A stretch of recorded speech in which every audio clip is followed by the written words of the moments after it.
As a repair technician, I love when things break, because then I can fix them. I can make some money, right? It's all good. But we all hate when our tools actually break. Because usually when the tool breaks, like a soldering iron, how do you fix a soldering iron without the soldering iron, right? So I'm a strong proponent of having a high redundancy. Always have 2 microscopes, 2 soldering irons, 2 solder stations, everything in doubles, because when one thing breaks, you don't want your shop to grind to a halt. But these can be pretty expensive. So typically, what a soldering iron is essentially a power supply. A power supply with a PID loop, right? In the tips, at least for these JBC handles, the tip contains a little thermocouple inside, and we have 3 terminals, 1, 2, 3. So one is most likely this one, is where we get our feedback, what the temperature of the tip is, and those 2, one is ground and one is power to the heater. So heater is integrated, right? That allows you to, that allows the soldering iron to keep the stable temperature of the tip, which is what we typically want. This one is 120 watts, and I also ordered yesterday, or actually today, because the payment was declined because I had to fraud protection, whatever. $400 for 400 watt, similar to this, very similar. It's a different brand, but it's also A-9. So roughly you pay about $1 per watt. So these 120 watts, they usually go for around 120, 130, up to like 150 maybe, depending on how many accessories you get with it. So what's wrong with this one? Good question. I've been struggling with this for a little while, and finally I had a little bit of time to think about it, and I found the reason why it's misbehaving. So essentially it does work. Let's set the temperature to like some very low, 120 degrees Celsius. And as you can see, I can set it, it's really dusty. You can tell it's been used for years, and it's been serving me very well for many years. So it paid for itself many times over, many times over. But I figured I'm gonna buy a replacement. I'm gonna buy it redundancy. But what's wrong with it? So if you lift the handle, it goes to the temperature. It's at the temperature. You replace the handle, and it turns off. Oh, and it turned on. Did you see that?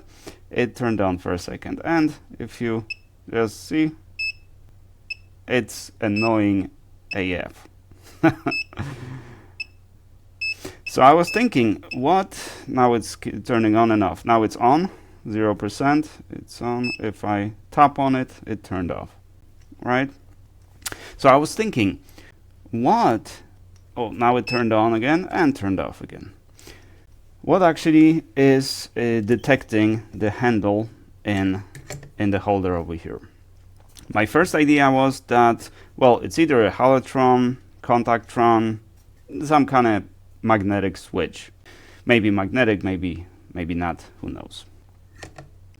So I thought that probably by using it like this, it probably bent over here, right? So I started bending it and just kind of readjusting it, and then the problem went away for a little while. But then it came back. So what's wrong with it? So I decided to do a little test, right? We remove the handle, and you touch the metal, and it turns off. You remove it, it turns on.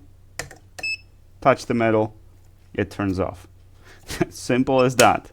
So what it does, it actually just connects the ground to this ground, and that's what tells it that the handle has been removed, has been replaced or removed.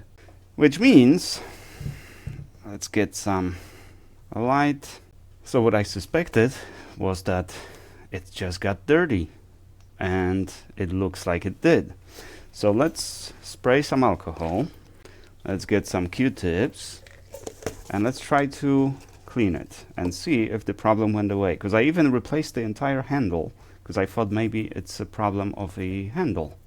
But it looks like it's just going to be a problem of cleanliness of this. Look how much gunk there is. I have never cleaned it, and I've used this soldering iron for years. I did not know I had to clean this. And as you can see, it has two sizes. That's why it has two sizes, because it's relatively important for this size to match the actual soldering iron, this part. So it's for 245 here and 210 over there. Now I very rarely use 210 handle on this one anymore, because 245 is relatively precise. It's a lot less than 210, but I would say 210 is more suited for like mobile phone work, right? Some very precise work. Not even laptops, like iPads, phones, that kind of stuff, tablets. For the work that I do, I don't really need such precision. Alright, and now let's see if this did the trick. Now I see it's nice and shiny, so it cleaned very easy, right? Because probably the majority of that gunk that was in it is from flux residue and stuff like that, stuff that burns, right? So now if we turn it on, and there you go. That was the only problem. Look, so good. It's up to the temperature, and I can shake it, and it's perfect. It took me so long to figure this out. Can you believe it? It's probably because I didn't really think about it too much. I was just thinking, you know, well, it has every right to break on me because I've been using it for so many years, right? So I didn't really give it a lot of thought. But it was this simple. It's amazing how simple it is.